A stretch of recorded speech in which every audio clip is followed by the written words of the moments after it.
Hello friends, സ്വപ്ന രമേശ്. സ്വപ്ന ലോകം എന്ന YouTube ചാനലിലേക്ക് എല്ലാവർക്കും സ്വാഗതം.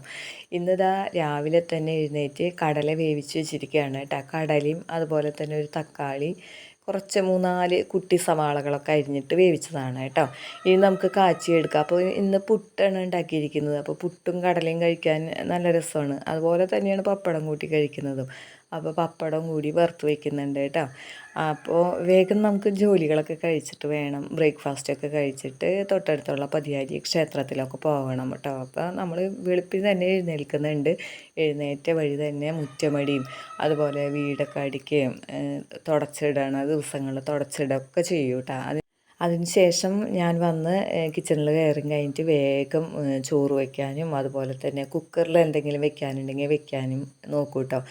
എന്നിട്ടാണ് കുളിക്കാനൊക്കെ പോവുക. അപ്പോൾ കുളി കഴിഞ്ഞ് വരുമ്പോഴേക്കും വേഗം തന്നെ കുക്കറിലുള്ളതൊക്കെ വെന്തിട്ടുണ്ടാവും. അരിയാണെങ്കിൽ തിളച്ചിട്ടുണ്ടാവും. അപ്പോൾ അത് റൈസ് കുക്കറിലേക്ക് നമുക്ക് വെച്ചാൽ മതിയല്ലോ.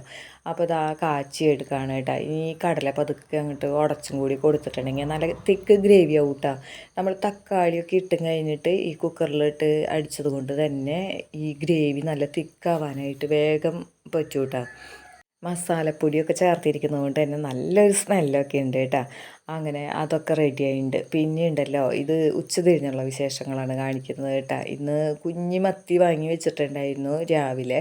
അപ്പോൾ അത് ഞാൻ എടുത്തും കഴിഞ്ഞിട്ട് അതിൽ നിന്ന് കുറച്ച് എടുത്തും കഴിഞ്ഞിട്ട് 2 പീസാക്കി കഴിഞ്ഞാൽ അതിൽ മുളക് പൊടിയും മഞ്ഞൾപ്പൊടിയും പാകത്തിന് ഉപ്പും ഒക്കെ ചേർത്ത് കഴിഞ്ഞിട്ട് ഇളക്കാണ് കേട്ടോ. അപ്പോൾ ഇതിൽ ഒട്ടും തന്നെ വെള്ളം പാടില്ല കേട്ടോ. അപ്പോൾ ഒരു മൂലിക ഞാൻ ഇതിൽ വിനാഗിരിയാണ് ഒഴിച്ചിരിക്കുന്നത് കേട്ടോ. അപ്പോൾ എന്താണ് ഉണ്ടാക്കുന്നതെന്ന് വെച്ചിട്ടുണ്ടെങ്കിൽ ഈ യൂട്യൂബിലൊക്കെ എപ്പോഴും കാണുന്നുണ്ട് കേട്ടോ, ഈ കുഞ്ഞൻ മത്തി കൊണ്ട് അച്ചാർ ഉണ്ടാക്കുന്നത്. അപ്പോൾ അത് നോക്കി കഴിഞ്ഞാൽ അതുപോലെ ചെയ്യാമെന്ന് വിചാരിച്ചു കഴിഞ്ഞിട്ട് ചെയ്യുന്നതാണ് കേട്ടോ.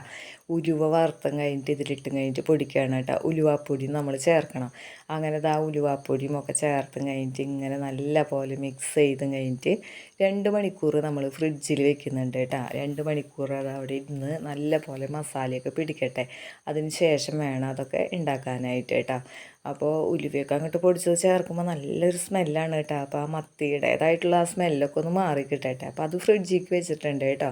ഇനി നമുക്ക് കുറച്ച് മത്തി എടുത്തും കഴിഞ്ഞിട്ട് കറി വയ്ക്കാം. അപ്പോൾ ഞാൻ എന്താ ഉള്ളിയും പിന്നെ ഇഞ്ചി, പച്ചമുളക്, പിന്നെ നമ്മുടെ 2 ചെറിയ കുടപ്പുളിയൊക്കെ ചേർത്തും കഴിഞ്ഞിട്ട് നല്ല പോലെ ഒന്ന് മസാല ആക്കിയിട്ടുണ്ട്. അപ്പോൾ ഇതിലേക്ക് പച്ചമുളക് നമ്മുടെ ഗ്രോ ബാഗിൽ നിൽക്കുന്ന പച്ചമുളക് തന്നെയാണ് കേട്ടോ പോയി പറിച്ചത്. അതിന് ശേഷം മസാലപ്പൊടികളൊക്കെ മൂത്ത് വരുമ്പോൾ നമ്മൾ വെള്ളമൊക്കെ വെട്ടി തിളയ്ക്കുമ്പോൾ നമുക്ക് മത്തി കഷ്ണങ്ങൾ അങ്ങോട്ട് ഇട്ട് കൊടുക്കാം കേട്ടോ. അപ്പോൾ ഈ സമയത്ത് ഫ്രിഡ്ജിലിരിക്കുന്നതൊക്കെ നല്ലപോലെ മസാല പിടിക്കട്ടെ. ഇടയ്ക്ക് ഞാൻ ടൈമൊക്കെ ഇങ്ങനെ നോക്കുന്നുണ്ട് കേട്ടോ. അപ്പോൾ സമയമൊന്നും ആയിട്ടില്ല കേട്ടോ. 2 മണിക്കൂർ വെക്കണമല്ലോ. ആ സമയം കൊണ്ട് നമുക്ക് ഇവിടെ ഈ കറിയൊക്കെ നല്ല വറ്റി നല്ല രീതിക്ക് വന്നോളും. അപ്പോൾ ഈ മത്തിക്കറിയൊക്കെ വെക്കുമ്പോൾ നമ്മുടെ മൗഗ്ലിക്കുട്ടന് ഭയങ്കര സന്തോഷമാണ് കേട്ടോ. അപ്പോൾ ഞാൻ കറി വെക്കുന്നതൊക്കെ കണ്ടിട്ടുണ്ടെങ്കിൽ വേഗം പോയി കഴിഞ്ഞ് മുറ്റത്ത് അലക്കല്ലിൻ്റെ മുകളിൽ അങ്ങോട്ട് സുഖമായിട്ട് ഉറങ്ങും കേട്ടോ. അപ്പോൾ കണ്ണടച്ച് നല്ല ഉറക്കമാണ്. അപ്പോൾ ഞാൻ വിചാരിക്കും ഇപ്പോൾ മൗഗ്ലിക്കുട്ടൻ ഇങ്ങനെ സ്വപ്നം കാണാമായിരിക്കും. മത്തി കൂട്ടി ചോറുണ്ണുന്നതൊക്കെ സ്വപ്നം കണ്ടിട്ടെങ്ങാണ്ടാണ് കേട്ടോ കുട്ടി ഇങ്ങനെ അലക്കല്ലിൻ്റെ അവിടെ കിടന്ന് ഉറങ്ങുന്നത് കേട്ടോ.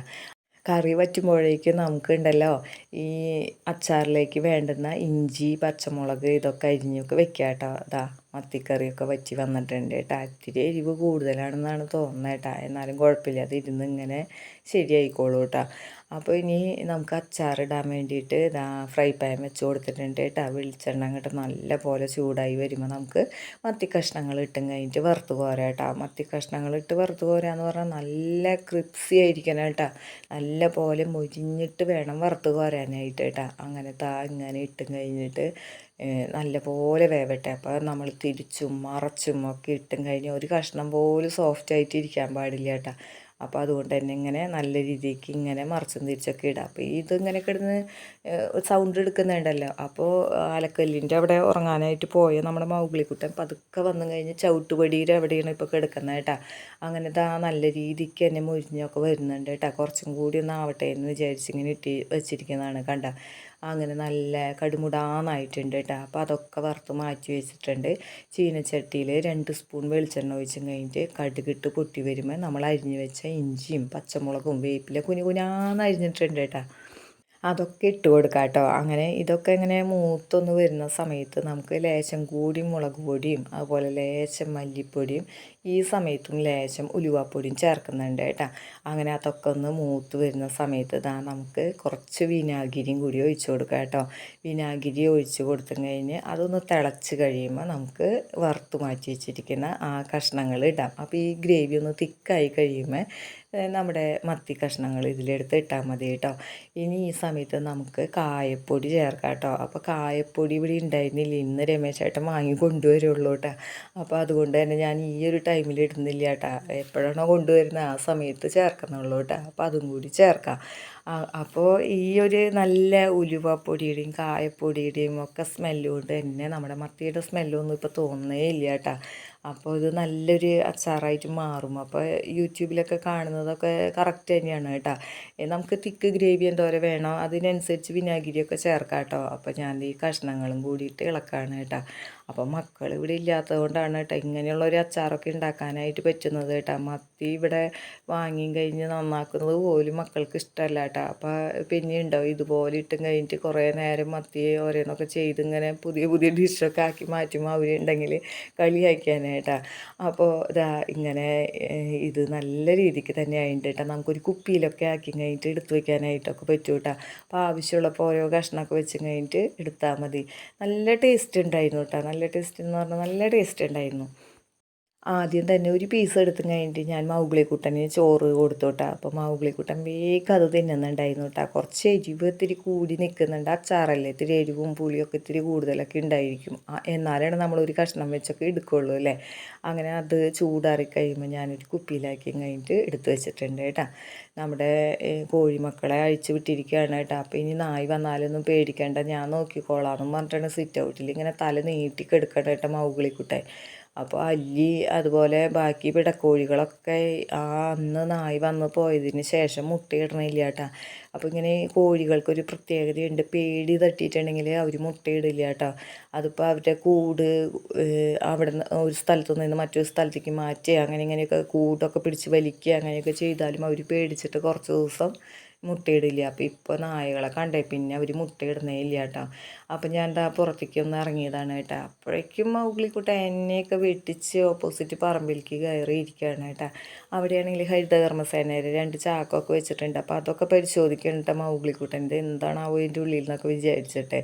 അപ്പോൾ ഇവിടെയാണെങ്കിൽ ഇന്നാൾ പുല്ലൊക്കെ വെട്ടിയതാണ് കേട്ടോ. വീണ്ടും ഇതാ പുല്ലൊക്കെ നിറഞ്ഞ് നിൽക്കുകയാണ് കേട്ടോ. കാണാൻ നല്ല ഭംഗിയുണ്ട്, പക്ഷെ പുല്ല് എന്തൊരു സ്പീഡിലാണ് വലുതാവണേ അല്ലേ. അപ്പോൾ ഇവിടെ ഒരു ജാതി മരം ഉണ്ട് കേട്ടോ. ജാതി മരത്തിലാണെങ്കിൽ നിറയെ ജാതിക്കൊക്കെ ഉണ്ടായി നിൽക്കുന്നുണ്ട് കേട്ടോ. അപ്പോൾ ജാതിക്ക് നല്ല രസമാണല്ലേ അച്ചാറൊക്കെ ഇടാനായിട്ട്. വലുതായി ഈ ജാതിക്കൊക്കെ റെഡി ആകുമ്പോൾ നല്ലതായിരിക്കും അല്ലേ. അപ്പോൾ മൗഗ്ലിക്കുട്ടൻ വീണ്ടും വന്ന് ഗേറ്റിൻ്റെ അവിടെ ആയിട്ട് കിടക്കുകയാണ് കേട്ടോ. അപ്പോൾ എന്താണ് അവിടെ കിടക്കണതെന്ന് വെച്ചിട്ടുണ്ടെങ്കിൽ ഞാൻ കൃഷി സ്ഥലത്തേക്ക് പോവുകയാണ്. അപ്പോൾ ഗേറ്റ് പൂട്ടി കഴിഞ്ഞിട്ട് പോകണം കണ്ടപ്പോൾ അവിടെ പഠിക്കുക തന്നെ കിടക്കുകയാണ് കേട്ടോ. അപ്പോൾ ഞങ്ങളിവിടെ നനയ്ക്കാനായിട്ട് വന്നതാണ് കേട്ടോ. അപ്പോൾ വെണ്ടയ്ക്ക് 1, 2 എണ്ണമൊക്കെ ആയിട്ട് നിൽക്കുന്നുണ്ട് കേട്ടോ. നമ്മുടെ പച്ചമുളകൊക്കെ ഇങ്ങനെ വലുതായി വരുന്നുള്ളൂ കേട്ടോ. ചെടി ഇങ്ങനെ വലുതായി വരുന്നുള്ളൂ കേട്ടോ. അപ്പോൾ തുലാമഴ ഉണ്ട് എന്നുണ്ടെങ്കിലും വല്ലപ്പോഴൊക്കെ ഇത് പെയ്യുന്നത്, സ്ഥിരം പെയ്യുന്നൊന്നുമില്ലല്ലോ. അതുകൊണ്ട് തന്നെ നമുക്ക് മഴ ഉണ്ടെങ്കിലും ഇല്ലെങ്കിലും നനയ്ക്കണമല്ലോ. അപ്പോൾ മഴ പെയ്യും എന്ന് വിചാരിച്ച് 1, 2 ദിവസമൊക്കെ ഞങ്ങൾ സ്കിപ്പ് ചെയ്തിട്ടുണ്ടായിരുന്നു. പക്ഷെ അന്നൊക്കെ ചെടി ഇങ്ങനെ വാടി നിൽക്കുമായിരുന്നു കേട്ടോ. അപ്പോൾ നമ്മുടെ കുളം ഒക്കെ കാണാനായിട്ട് നല്ല ഭംഗിയുണ്ട് കേട്ടോ. ഇപ്പോൾ ഇത്തിരി പാടയൊക്കെ ചൂടിയാണ് കേട്ടോ നിൽപ്പ്. എന്നാലും ഞങ്ങൾ ഇറങ്ങുന്ന ആ ഒരു ഭാഗത്ത് ഞങ്ങൾ നല്ല പോലെ പാടയൊക്കെ കളയും കേട്ടോ. അങ്ങനെ അവിടെ കുറച്ച് നേരമൊക്കെ നിന്ന് ചില ചെടികളൊക്കെ പൂവിട്ടിട്ടുണ്ട്, വെള്ളരിയുടെ തൈകളൊക്കെ വെച്ചിട്ടുണ്ട്. അതൊക്കെ മഞ്ഞ പൂക്കളൊക്കെ ഇട്ട് ഇങ്ങനെ നിൽക്കുന്നുണ്ട് കേട്ടോ. അങ്ങനെ നനയ്ക്കലൊക്കെ കഴിഞ്ഞ് വെണ്ടയ്ക്ക ഉണ്ടായിരുന്നതൊക്കെ പറിച്ച് കുറച്ച് നേരം കുളക്കരയിലൊക്കെ ഇങ്ങനെ സംസാരിച്ചിരുന്നിട്ടൊക്കെയാണ് ഞാൻ ഇങ്ങോട്ട് വരുള്ളൂ കേട്ടോ. അപ്പോൾ കഴിഞ്ഞ ദിവസം നമ്മൾ കുളക്കരയിൽ മധുരക്കിഴങ്ങ് വെച്ചതൊക്കെ കറക്റ്റായിട്ട് പിടിച്ചിട്ടുണ്ട് കേട്ടോ. അതുപോലെ ടിഷ്യൂ വാഴയൊക്കെ നിലത്തുനിന്ന് ഒന്ന് പൊന്തിയിട്ടുണ്ട്. വളരെ ചെറുതാണ് കേട്ടോ, എന്നാലും നിലത്തുനിന്ന് ഒന്ന് പൊന്തിയിട്ടുണ്ട്. അപ്പോൾ അതൊക്കെ കാണുമ്പോൾ ഒരു സന്തോഷമാണ് കേട്ടോ. അങ്ങനെ ഞാൻ തിരിച്ചിങ്ങനെ നടക്കുകയാണ് കേട്ടോ. അപ്പോൾ ഇതാണ് കൃഷി സ്ഥലത്തേക്ക് പോയിരുന്ന റോഡ് കേട്ടോ. അംഗൻവാടിയുടെ അടുത്തായിട്ടാണ് ആ സ്ഥലമുള്ളത് കേട്ടോ. അപ്പോൾ റോഡിലൂടെ ഇങ്ങനെ നടക്കുമ്പോൾ ഉണ്ടല്ലോ ഈ ഒരു വയലറ്റ് നിറത്തിലുള്ള പൂക്കൾ കാണാനായിട്ട് നല്ല ഭംഗിയായിട്ടാ കണ്ട. ഇത് നമ്മൾ ചെടിച്ചട്ടിയിലൊക്കെ വെച്ചിരിക്കുന്നതാണ്. കാണാനായിട്ടാണെങ്കിൽ ഇവിടെ ഒരു പൂമരമായിട്ട് നിൽക്കുക ഈ വീട്ടിൽ കേട്ടോ. അപ്പോൾ എന്ത് രസമാണെന്നറിയോ കാണാനായിട്ട്. പിന്നെ ഈ റോഡ് സൈഡിൽ നിറയെ പാലക്കാടൻ പുല്ലാണ് കേട്ടോ. ഈ പുല്ലിന് ഞങ്ങൾ അങ്ങനെയാണ് പറയാറ് കേട്ടോ. അതിങ്ങനെ കതിരിട്ട് ഇങ്ങനെ കാണാൻ നല്ല ഭംഗിയുണ്ട് കേട്ടോ. ഇനി ഇങ്ങനെ റോഡിലൂടെ നടക്കുമ്പോൾ ഈ റോഡിൻ്റെ സൈഡിലായിട്ട് ക്ഷേത്രം ഉണ്ട്, 2 ഉണ്ട് കേട്ടോ. അപ്പോൾ അവിടെയൊക്കെ ഉത്സവമാകുമ്പോൾ ഇനി പുല്ലും കാര്യങ്ങളൊക്കെ വെട്ടി നല്ല വൃത്തിയാക്കും കേട്ടോ. അപ്പോൾ ഉത്സവമൊക്കെ വന്ന് വെട്ടുന്നത് വരെ ഇങ്ങനെ ഈ പാലക്കാടൻ പുല്ല് ഇങ്ങനെ ഇതാ കതിരിട്ട് നല്ല ഭംഗിയായിട്ട് നിൽക്കുകയാണ് കേട്ടോ. അപ്പോൾ ഇന്നത്തെ ഈ വിശേഷങ്ങൾ ഇവിടെ വെച്ച് നിർത്താണ്. ഇഷ്ടപ്പെട്ടാൽ നിങ്ങൾ ലൈക്ക് ചെയ്യാനും കമൻറ്റ് ചെയ്യാനും ഷെയർ ചെയ്യാനും മറക്കരുത് കേട്ടോ. ഞാൻ എന്താ തിരിച്ചു വന്നപ്പോൾ മൗഗ്ലിക്കൂട്ടൻ ആത്തേ കെടുപ്പ് തന്നെ കെടുക്കായിരുന്നു കേട്ടോ, പാവം. ഇനി ഞാൻ വന്നിട്ട് ഒന്ന് എണീറ്റ് നടന്നെങ്കിലും വീണ്ടും കിടക്കുകയാണ്. കാരണം ഇനി രമേശ് ഏട്ടൻ വരുന്നത് വെയിറ്റ് ചെയ്യാണ് കേട്ടോ. രമേശ് ഏട്ടനാണെങ്കിൽ എന്നെ കണ്ടപ്പോഴാണ് ഓർമ്മ വന്നത്. എന്തൊക്കെയോ സാധനങ്ങളുടെ ലിസ്റ്റ് ഞാൻ കൊടുത്തിട്ടുണ്ടായിരുന്നു, അത് വാങ്ങാൻ വേണ്ടി രാമകൃഷ്ണൻ ചേട്ടൻ്റെ കടയിലേക്ക് അപ്പം തന്നെ പോയി കേട്ടോ. മറന്നതുകൊണ്ടാണ് ഇവിടെ വന്നിട്ട് അപ്പം തന്നെ നേരെ അങ്ങോട്ട് പോയത്. അപ്പോൾ ഇനി മറ്റു ചില വിശേഷങ്ങളുമായി നമുക്ക് അടുത്ത വീഡിയോയിൽ കാണാം.